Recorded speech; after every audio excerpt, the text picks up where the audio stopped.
Hey everybody, and welcome to Fridays with DDubs. Let's do this! Alright,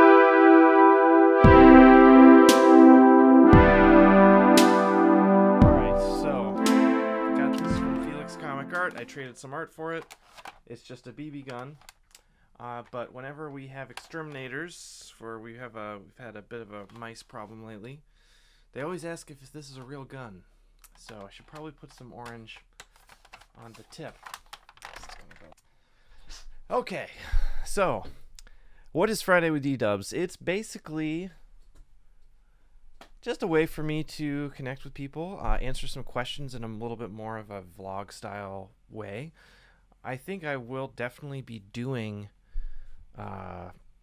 more live streams of like Q&As, but when I only have a specific amount of time, like right now, I just thought it'd be good to answer some questions and talk about some things that get me excited about art and comics. And the goal is to do it every Friday. Hopefully that will keep happening. So today, to start, I was thinking that every Friday I could talk about something that I really love and makes me want to make stuff. So, first thing we're going to start talking about is Appleseed. This comic is so good. So Masamune Shirow has always been one of my favorite artists. He's really great at action. I love his sense of like tech and design.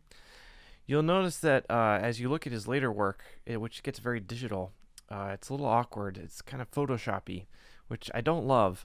But in the 80s and 90s, he was making comics, and as far as I know, he didn't have any assistants. I could be wrong about that. Please, if I'm wrong, that's like what I've heard. I could be wrong. Let me know in the comments. But yeah, let's take a look at why I like it.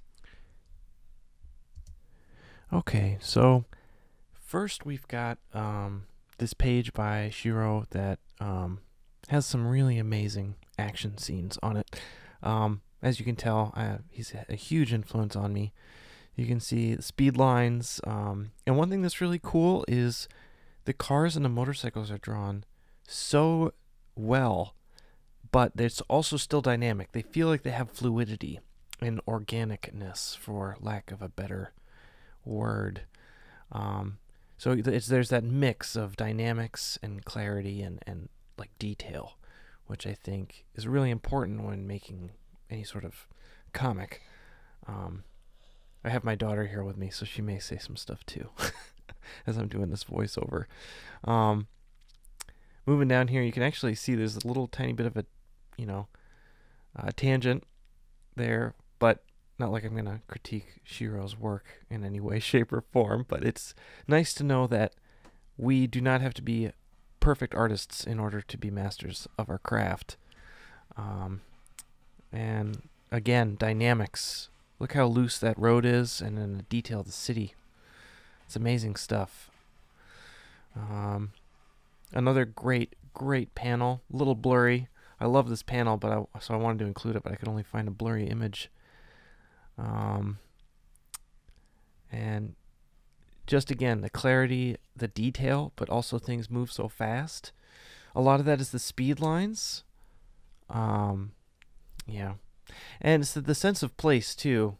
Like, looking at this first panel, like, that background is so well drawn. You feel like you're really there. Mixed with, again, that detail. And love the toning on this camo. And you'll notice this gun, he definitely used a ruler for some of it, but not for all of it. You can see, he especially with those circular patterns, he, probably freehanding it, which is really cool. Just to know that you don't need a ruler for everything, even technical stuff. It keeps it interesting to look at and more fun to draw, honestly. Yeah, this panel is so good. Oh my gosh. It's one of my favorites in the whole series. And here with this panel, this page, just a mastercraft in perspective. Here's a really fantastic 3-point perspective drawing, which we will cover.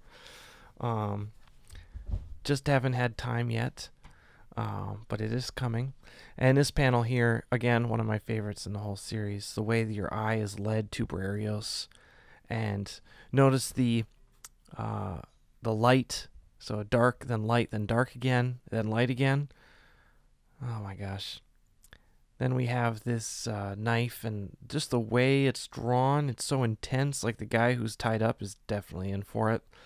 And the image says it all. You don't even need to read the lettering. It's just fantastic. Definitely.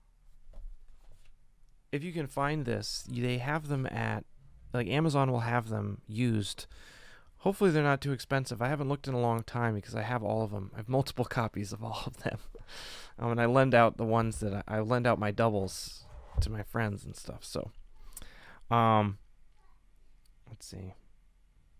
They also might have them at used bookstores too. But if you see one, buy one because they're fantastic. Okay, let's take some questions.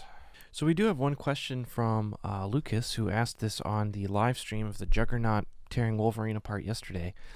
He asks, love it. Thank you for sharing your process. Thank you for watching, Lucas.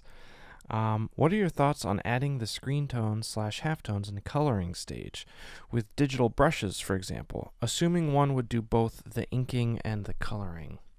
Thank you for your question, Lucas. I think when combining halftone dot patterns with colors, it oftentimes can look messy, especially if the dots are small and small enough or big enough. If the dots are too close together, they have a tendency to bring a lot of gray into an otherwise very vibrant color or image.